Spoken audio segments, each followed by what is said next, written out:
Você botou os meus óculos aí dentro? Não! Seus óculos estão na sua cabeça. É, estão mesmo.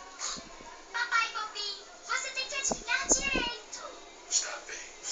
Botou os sapatos da mamãe aí dentro? Não, e já gastou as suas tratativas. A Peppa gosta de segredos. Mamãe, ninguém sabe o que tem na minha caixa. Ah, o que o George tem? Também fiz uma caixa para o George. E encheu de coisas secretas. E só o George sabe o que tem dentro. Ah, A Peppa gostaria de saber o que tem dentro da caixa do George. só pode ser o dinossauro do George. Não, O dinossauro de brinquedo do George não está na caixa. é muito difícil. Tu tá colocando... Adivinhar. A Peppa não gosta bastante. Tu colocou a chupeta na boca do neném, foi? Talvez, se Pro neném mostrasse dormir, uma foi? coisa da sua caixa, ele poderia lhe mostrar uma coisa da caixa dele. Está bem, mas temos que mostrar. Tu quer que o neném durma? É uma boa ideia. Dá a chupeta pra mamãe, dá? 3, mostrem o que tem. Dá a chupeta pra mamãe, dá? Prontos? A chupeta.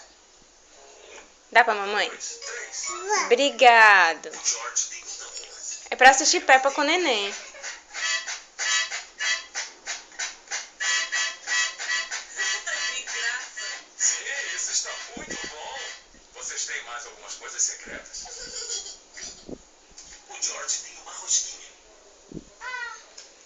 Mas a caixa da Peppa... Bota o neném pra assistir. Eu não tenho mais nada. Felizmente eu tenho. Vamos, comam. O George, a Peppa, a mamãe e o papai... É teu neném, é? Eu não tenho uma caixa especial. Ah, Mas um ótimo lugar para esconder. ah, Consegue adivinhar qual é? Já sei, você vai esconder. ah.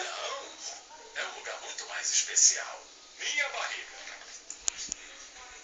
Delicioso.